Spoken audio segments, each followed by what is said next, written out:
பவி கிச்சன்லேருந்து இன்றைக்கி கொள்ளு சட்னி செய்ய போகிறோம். அதுக்கு கொள்ளு வந்து நல்லா ஒரு 4-5 விசில் வச்சு நல்லா வேக வச்சு எடுத்து வச்சுருக்கேன். இந்த கொள்ளு தண்ணி வந்து நம்ம ரசம் பண்ணிக்கலாம்.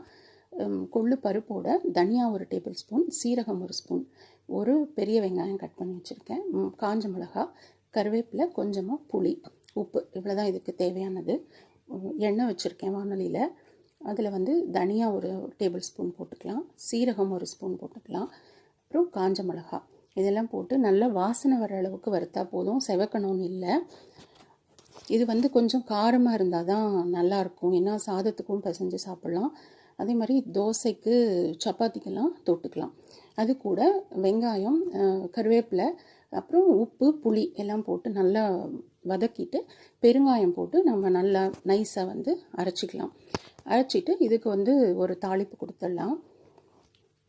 எண்ணெய் வச்சுருக்கேன், அதில் வந்து கடுகு கொஞ்சமாக பொரிஞ்சப்புறம் உளுத்தம்பருப்பு, கொஞ்சம் காரம் தேவை இன்னும் போட்டுக்கலாம், அப்படின்னா டேஸ்ட்டுக்காக காஞ்ச மிளகா போட்டுக்கலாம்.